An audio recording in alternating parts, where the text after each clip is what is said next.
Okay, so here we are again, and as noted before, we got this got the landing gear kind of plywood plate installed, and now I have to cover it, and then from there we'll go ahead and mount the landing gear. But before I do that, I have to repair the two areas that also got damaged when the landing gear came off. So I have this area here in which this bulkhead basically got ripped out. I'm not sure exactly how that happened. I guess the landing gear must have got jammed in here and just broke it away. You can kind of see that it's gone.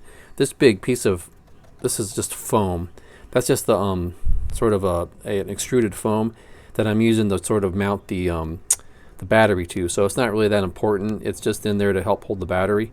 Doesn't take up a lot of weight. Okay, now on the other side there's this little spot here that it wasn't a big area. In fact, I already fixed it. So if you can imagine what it looked like is if someone just took their finger and kind of punched it through the balsa sheeting. There was nothing really behind it, so it just kind of got crushed in.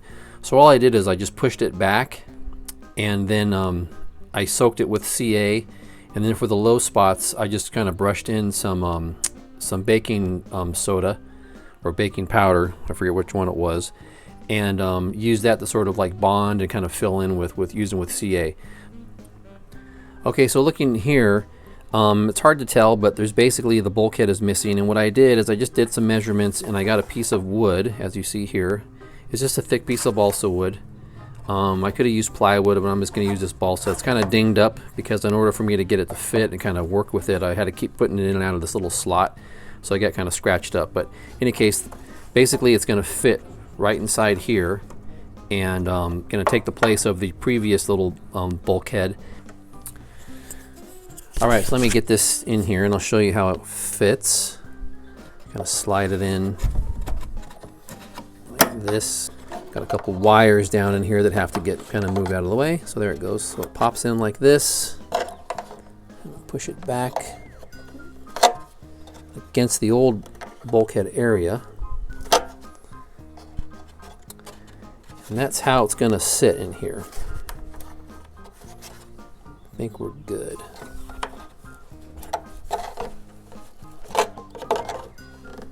Okay, so that's how it's gonna sit in there. So I'm gonna go ahead and I'm just gonna use I think I'm just gonna use 5-minute epoxy on this.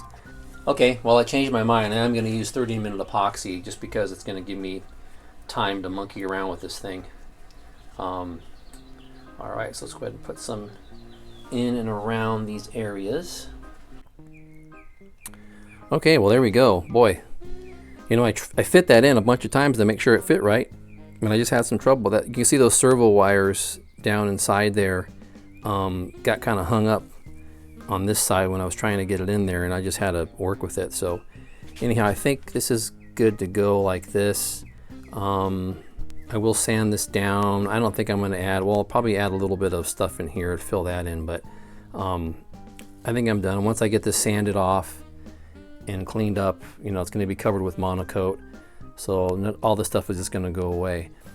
Okay, so here's my little piece of Monokote. Now, what I like to do for something like a patch like this is I like to trim off the corners and round them off. I think that helps a little bit when it comes to the bond. I may be wrong. I don't know. I just feel like it does better. It adheres better, and you won't have a corner peel up on you if you do something like that, sort of round it off. I don't know. It may not be. Maybe it doesn't matter.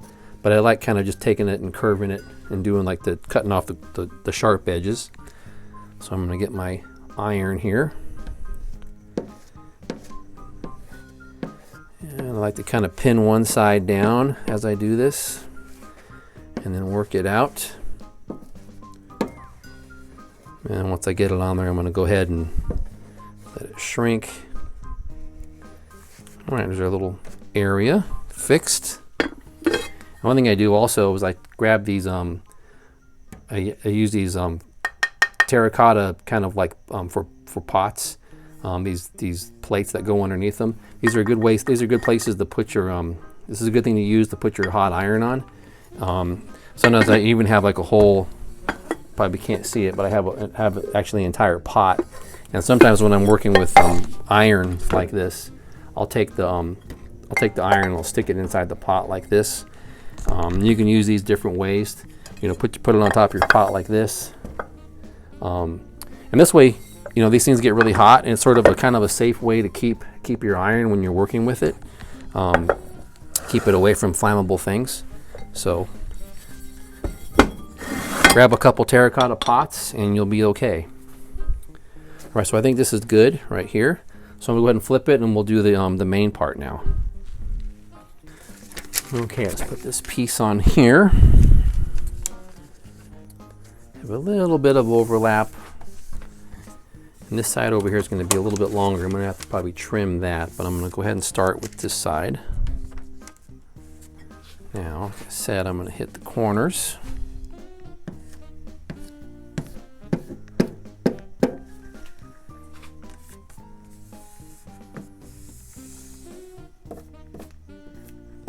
Now, I don't know what they used, Great Planes used for the covering material. I don't know if it's Monokote or if it's Ultracote or whatever. Whatever they used, it's probably the cheapest stuff they had available. So we'll see how this works. I like Monokote.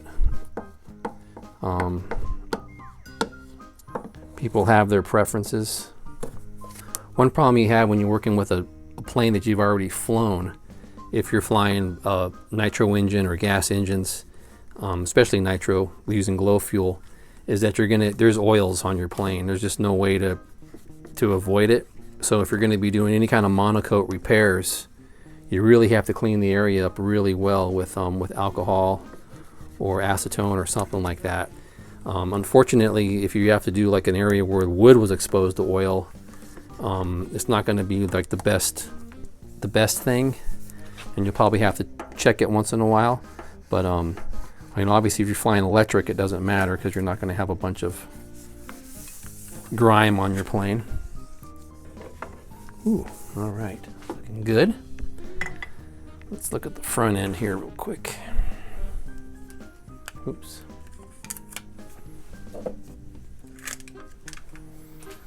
Do some trimming. There's no easy way to do this stuff around the edges.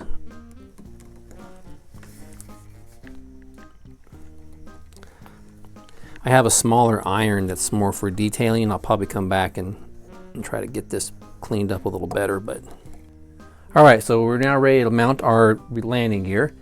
So here is the new landing gear from Dubro that I painted. I just used the gloss white paint. I used like Rust-Oleum's professional grade, blah, blah, blah, industrial, just spray paint, just the gloss white. Should be okay. And so let's go ahead and put our metal plates on here. And I'm gonna start by doing this one. And I'm gonna use a little bit of Loctite, this is gonna be the removable kind. And that's just to put a little bit of that on there to help keep the bolts in. Grab my glasses. All right. Now, this stuff can get a little bit messy. Oops, I don't want to put too much on there.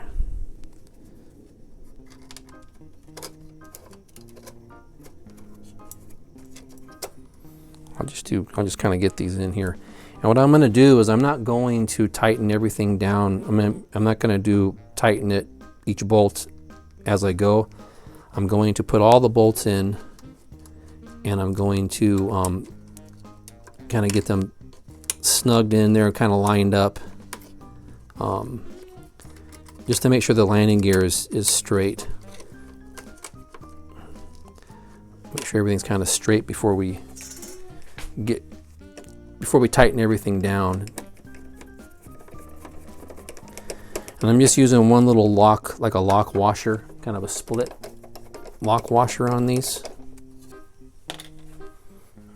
Grab my landing gear. These are going to go on here like this. Put these in here.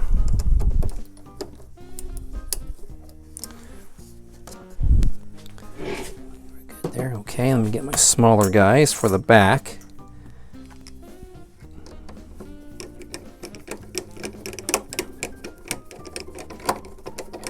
Okay.